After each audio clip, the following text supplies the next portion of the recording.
Viewers, আমাদের আজকের বিষয় পার্টস অফ স্পিচ। তো পার্টস অফ স্পিচ সম্বন্ধে আমরা সবাই জানি যে পদ প্রকরণ। তো পার্টস অফ স্পিচ যতটা আমরা ইজি মনে করি ততটা ইজি নয়, আবার ঠিক ততটাই ইজি। আসলে পার্টস অফ স্পিচ বিষয়টা অনেকটা তরল পদার্থের মতো, যখন যে অবস্থায় রাখা যায় ঠিক সেই আকারই ধারণ করে। যেমন আমার কথাই যদি বলি, এখন আমি আপনাদের সামনে একজন মেন্টর বা একজন টিচার হিসেবে যখন আমি বাসায় যাব, তখন আমার বাবার কাছে আমি সন্তান, আমার মিসেসের কাছে আমি একজন হাজব্যান্ড, আমার সন্তানদের কাছে আবার আমি একজন বাবা। ঠিক এরকম পার্টস অফ স্পিচ যে সবসময় একই শব্দ একই পার্টস অফ স্পিচ থাকবে ঠিক তা নয়। আসলে একটি সিঙ্গেল শব্দ দেখে কখনোই পার্টস অফ স্পিচ নির্ণয় করা যায় না, যদি না সেটা কোনো বাক্যের ভিতর থাকে। ঠিক আমরা বোর্ডে যদি একটু দেখি, তাহলে আমরা বোর্ডে দেখতে পারবো যে আমি তিনটে শব্দ লিখে রেখেছি। The first one is the water and second one is stop, the third one is swim. এখন আমি যদি আপনাকে বা আপনি যদি আপনারা যদি আমাকে জিজ্ঞেস করেন যে স্যার ওয়াটার কোন পার্টস অফ স্পিচ, বা টক কোন পার্টস অফ স্পিচ, সুইম কোন পার্টস অফ স্পিচ, আসলে এটা আমার জন্য উত্তর দেওয়া খুবই ডিফিকাল্ট হবে। অ্যাজ ফর এক্সাম্পল, কারণ আমি যদি বলি যে ওয়াটার হচ্ছে নাউন, আপনি বললেন স্যার, আপনি বললেন ওয়াটার হচ্ছে নাউন, তাহলে I water the garden, water the garden, তাহলে এখানে স্যার এটা কিভাবে নাউন হয়? নাউন মিন্স কোনো কিছুর নাম। আমরা সে আলোচনায় পরে আসব, তখন আসলে আমার জন্য আসলে এটা ডিফিকাল্ট হয়ে যাবে। এই জন্য পার্টস অফ স্পিচকে চিনতে হলে অবশ্যই সেই শব্দকে একটা বাক্যের ভিতর থাকতে হবে। কারণটা হচ্ছে আমরা সারা জীবনে জেনে যাচ্ছি যে যা দিয়ে কোনো কিছুর নাম বোঝায় সেটাই হচ্ছে নাউন। তাহলে পানি কোনো কিছুর নাম, তার মানে পানির নাউন না, অবশ্যই না। তাহলে এর জন্য আমাদেরকে আরেকটা উদাহরণ দেখতে হবে। সেই উদাহরণটা হবে এরকম, উই নিড ওয়াটার। তাহলে আমাদের কি দরকার? পানি দরকার। এইখানে এই ওয়াটারটা হচ্ছে নাউন, তাহলে এই ওয়াটারটা হচ্ছে ভার্ব। এটা হচ্ছে এই ওয়াটারটা হবে নাউন আর এই ওয়াটারটা হবে ভার্ব। দ্যাট মিনস একটা শব্দ, আমি যেমন আমার কর্মক্ষেত্রের পরিচয় এক এবং বাসার পরিচয় এক এবং বিভিন্নখানে বিভিন্ন পরিচয় হয়, ঠিক একইভাবে একটা শব্দ তার অবস্থানের উপর ভিত্তি করে তার যে পার্টস অফ স্পিচগত যে পরিচয় সেটাও ডিফারেন্ট হয়। একইভাবে আমরা যদি দেখি যে টক, she talks bravely, সে সাহসিকতার সঙ্গে কথা বলে। এখানে আমরা জানি যেটা দিয়ে কোনো কিছু করা বোঝায় সেটাই হচ্ছে ভার্ব। তাহলে এখানে নর্মালি সে একটা কাজ করছে, কথা বলছে, তাহলে এটা নিঃসন্দেহে আমরা এটাকে ভার্ব বলি। কিন্তু আমরা যদি বলি যে না, এই টক্সটা হচ্ছে নাউন, তাহলে হয়তো বলবেন যে না, এটা কিভাবে সম্ভব? I have A talk with him. তাহলে এখানে এটা অবশ্যই একটা ডেফিনেটলি নাউন।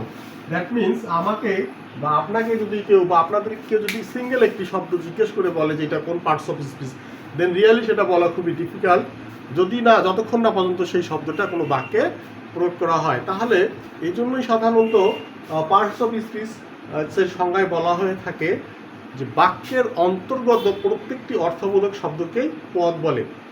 তার মানে বাক্যে আমরা যে শব্দটার আসলে পদ নির্ণয় করতে যাব সেটা অবশ্যই কোনো বাক্যের ভিতর থাকতে হবে।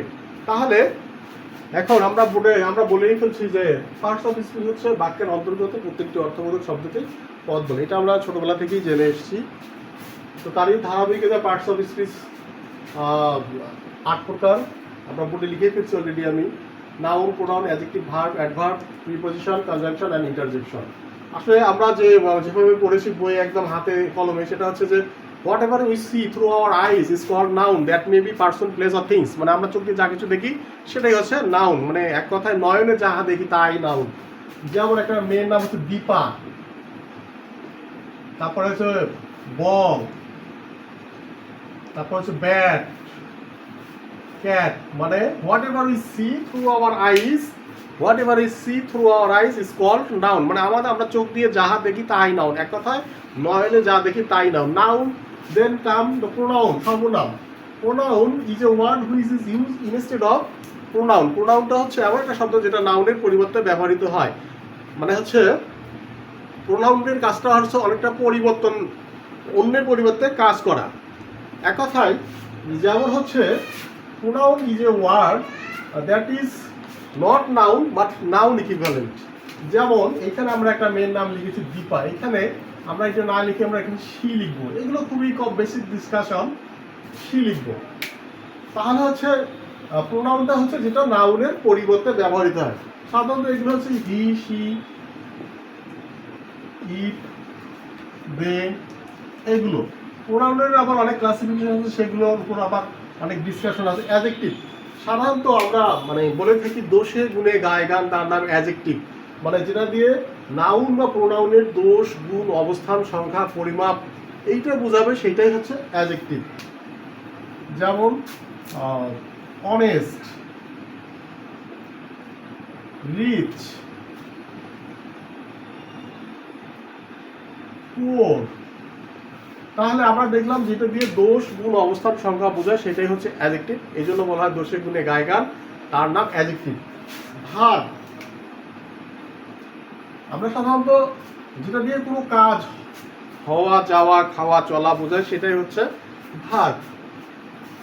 যেমন ওয়াক, রিড। অ্যাডভার্ব, অ্যাডভার্বটা হচ্ছে রকম সকম, মানে কোনো কাজ কিভাবে সম্পূর্ণ হলো। মানে এক কথা নাউন বা প্রোনাউন ব্যতীত এই অ্যাডভার্ব কোনো ভার্ব, অ্যাডজেক্টিভ, এমনকি অ্যাডভার্বকেও সে বিশেষায়িত করতে পারে। যেমন অ্যাডভার্বটা হচ্ছে স্লোলি, স্লোলি, নর্মালি। এখন আমি যদি বলি, একটা উদাহরণ দেই, শি ইজ বিউটিফুল। আপনি আমাকে বলতে পারেন ভাই সে তো সুন্দর বুঝলাম বা সে তো সুন্দরী বুঝলাম, কিন্তু কতটা সুন্দর বা কতটা সুন্দরী, যে তখন আমি বললাম যে খুবই সুন্দরী। এই যে এইটার বিপরীতে যে আমি এখানে একটা ভেরি দিলাম, তার মানে এই ভেরিটাই হচ্ছে অ্যাডভার্ব। তার মানে যেটা কোনো ভার্ব, অ্যাডজেক্টিভ এবং কি অ্যাডভার্বকেও মডিফাই করতে পারে, সেটাই হচ্ছে অ্যাডভার্ব। তাহলে অ্যাডভার্বের পর হচ্ছে প্রিপজিশন। তাহলে এগুলো আমরা জানি, এগুলোর সাথে আমরা অভ্যস্ত, এগুলোর সাথে বেসিক আলোচনা। প্রিপজিশনটা হচ্ছে যেটা দুই বা ততোধিক নাউনের মধ্যে একটা সম্বন্ধ স্থাপন করে, সেটা হচ্ছে প্রিপজিশন। এগুলো আমাদের অনেক করতে হয়। প্রিপজিশন খুবই ইম্পর্টেন্ট একটা বিষয়। টু, ফর, আর অন, ইনটু, এগুলো। কনজাংশন, কনজাংশন নিজেই বলছে যে আমি কি করি, কনজাংক্ট করি, আমি দুই বা ততোধিক জিনিসকে কি করি, সংযুক্ত করি। তাহলে এটাই হচ্ছে কনজাংশনের কাজ। তাহলে কনজাংশন সাধারণত অ্যান্ড, বাট, অর, এগুলো হচ্ছে কনজাংশন। আর ইন্টারজেকশন সেটা হচ্ছে সাউন্ড এন্ড ফিলিংস। ইন্টারজেকশনে কি হয়, ব্রাভো, এলাস, এই ধরনের যে শব্দগুলো যেগুলো দিয়ে আমরা আমাদের হাসি, কান্না, দুঃখ বোঝাই, সেটা হচ্ছে ইন্টারজেকশন। এটা একদমই খুব প্রাইমারি লেভেলের একটা ডিসকাশন, যেটা আমরা ছোটবেলা থেকেই করে এসেছি।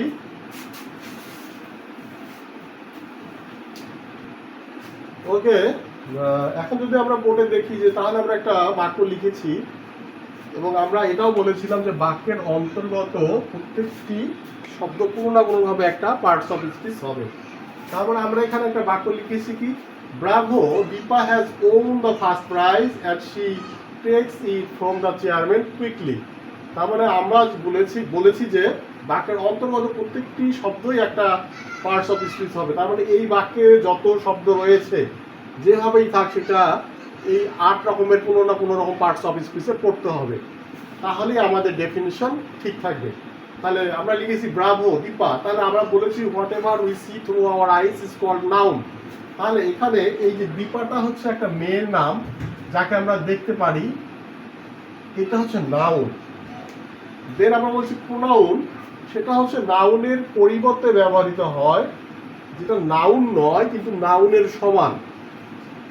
The pronoun is not noun but noun equivalent. তো হেয়ার এখানে সেটা হচ্ছে প্রোনাউন, কারণ আমরা হচ্ছে দীপার পরিবর্তে আমরা সি ব্যবহার করেছি।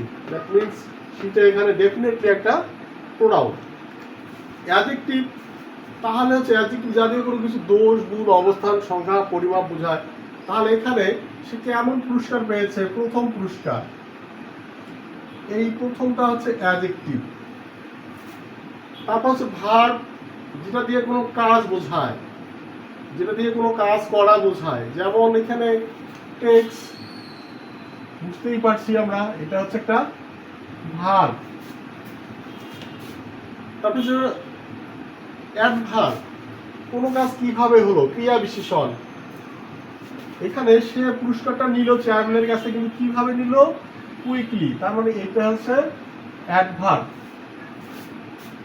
প্রিপজিশন, তাহলে এখানে ফ্রম,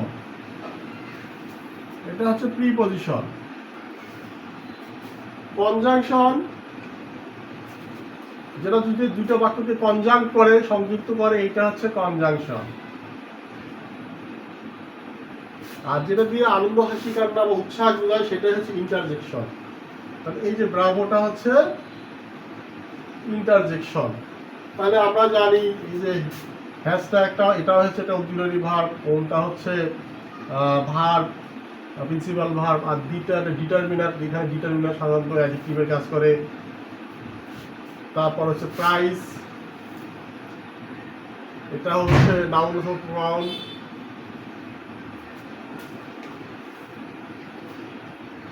আর ইটটা হচ্ছে প্রোনাউন, এখানে এটা অ্যাডজেক্টিভ। চেয়ারম্যান, এটা হচ্ছে নাউন। ডিটারমিনেটরের পর একটা শব্দ থাকে, সেটা অবশ্যই নাউন হবে। তারপরে আমরা এখান থেকে দেখতে পাচ্ছি যে এই বাক্যে যতগুলো শব্দ ব্যবহার হয়েছে, প্রতিটা শব্দে কোনো না কোনোভাবে পার্টস অফ স্পিচ। এখন কথা হচ্ছে যে এই সংজ্ঞাগুলো আমরা ছোটবেলা থেকেই শিখে এসেছি, কিন্তু ইন্টারমিডিয়েট লেভেল এবং অ্যাডভান্স লেভেলে আসলে এত ইজিভাবে আসে না। তখনই আসলে আমাদের সমস্যাটা হয়। বা আমি বোর্ডে তিনটি বাক্য লিখেছি। The first one is I go home, the second one is I go to house, and third one is I have a very nice pen. তাহলে এখানে আমি যদি বলি এই হোমটা কি আর এই হাউসটা কি আর ভেরি নাইস পেন, তাহলে আমরা বলবো যে এই হোমটাও নাউন, এটাও নাউন। তো আসলে এইখানে আমাদের ভুলগুলো হয়ে যায়। যে বিষয়টা হচ্ছে যে আমাদের অ্যাডভান্স লেভেলে বা ইন্টারমিডিয়েট লেভেলে কিন্তু এই ধরনের জিনিসগুলো আমাদের আসে। এই জন্য আমাদের এর উপর আবার ডিটারমিনারের আবার আলোচনার দরকার হয়। যেমন আই গো হোম, তাহলে এখন কথা হচ্ছে হোম আর হাউস তো একই, তাহলে হোম যেটা হবে হাউসে সেটা হবে। তাহলে হোম যদি নাউন হয় তাহলে হাউসও নাউন, আর হাউস যদি নাউন হয় তাহলে হোমও নাউন। কিন্তু বিষয়টা এমন নয়। বিষয়টা হচ্ছে যে হোমটা সবসময়ই আমরা যদি ভার্বকে আই গো হোম, আমি বাড়ি যাই, কোথায় গিয়ে প্রশ্ন করি, তাহলে আমরা কি পাবো? আমি বাড়ি যাই। তার মানে হচ্ছে এটা আর হচ্ছে এটা আর নাউন হওয়ার অবকাশ রাখে না। তার মানে এটা হচ্ছে একটা অ্যাডভার্ব। তার মানে এখানে হোমটা হচ্ছে অ্যাডভার্ব। কিন্তু তাহলে একই হবে যে হোম আর হাউস একই জিনিস, এর অবশ্যই ইমপ্লিসিট কিছু পার্থক্য রয়েছে, সেটা পরের ক্লাসে বলা হবে। কিন্তু তাহলে বলা হবে যে এখানে তাহলে হাউসটাও হচ্ছে অ্যাডভার্ব। যদি আপনি এমনটা ভেবে থাকেন তাহলে টোটালি ভুল, কারণ হাউসটা হবে একটা নাউন। কারণ আমরা জানি প্রিপজিশনের পর যদি একটি শব্দ থাকে, একটি যদি মানে সিঙ্গেল শব্দ থাকে, তাহলে সেটা অবশ্যই নাউন হবে। তার মানে এখানকার হাউসটা হচ্ছে নাউন, আর এখানকার হোমটা হবে অ্যাডভার্ব। তাহলে আপনারা প্রশ্ন করতেই পারেন যে এখানেও তো টুটা দেওয়া যায়, এখানেও তো টুটা দেওয়া যায়, কিন্তু না। বিষয়টা হচ্ছে যে চারটি শব্দ রয়েছে যার মধ্যে কখনোই প্রিপজিশন বসে না। একটা হচ্ছে হাউস, একটা হচ্ছে হোম, অ্যাব্রোড, হিয়ার অ্যান্ড দিয়ার।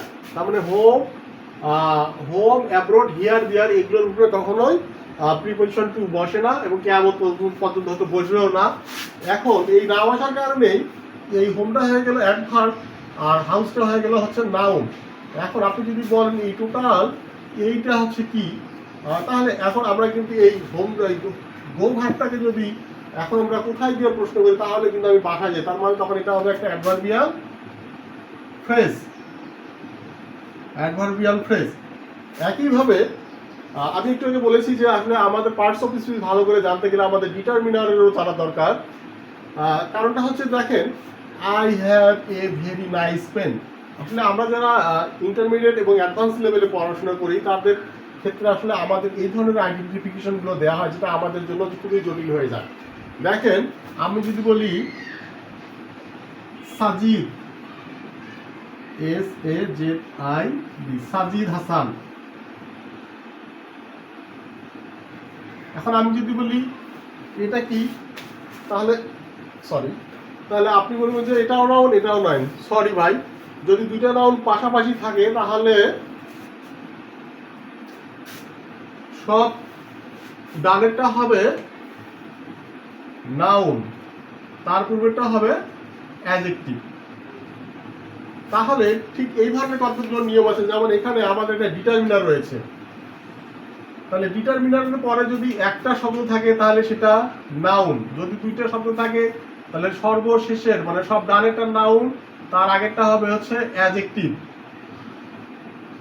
এবং তারও আগে যদি শব্দ থাকে সেটা হবে অ্যাডভার্ব। তাহলে এখন আমরা দেখতে পাচ্ছি যে এখানে I have very nice pen, সর্বডানে যে শব্দটা রয়েছে সেটি হচ্ছে নাউন, তার পূর্বে যেটি রয়েছে সেটি হচ্ছে অ্যাডজেক্টিভ, এবং তারও পূর্বে যেটি রয়েছে সেটি হচ্ছে অ্যাডভার্ব। সেরকম যদি দুইটি নাউন পাশাপাশি বসে তাহলে সর্বডানেটি হবে নাউন এবং তার পূর্বে আগেরটি হবে অ্যাডজেক্টিভ। ঠিক এই যে ডিটারমিনার, এখন এই যে ডিটারমিনার, তাহলে একটু আগে আমি বলেছি যে এই ধরনের একটি ইন্টারমিডিয়েট বা অ্যাডভান্স লেভেলের আলোচনা করার জন্য আমাদের হচ্ছে ডিটারমিনার দরকার। আসলে ডিটারমিনার মূলত 5টি জিনিস নিয়ে গঠিত। ফার্স্ট ওয়ান হচ্ছে article, the second one is positive, third one is numerous, the fourth one is demonstrative, and fifth one is quantifier. The dear viewers, যদি আমার লেকচার ভালো লেগে থাকে তাহলে অবশ্যই সেটা জানাবেন, এবং আর্টিকেল এবং হচ্ছে পার্টস অফ স্পিচের আলোচনা মানে ডিপ আলোচনা আগামী ক্লাস থেকে শুরু হবে। এবং যদি আপনাদের ভালো লাগে এই আলোচনা তাহলে অবশ্যই আপনারা আমাকে জানাবেন।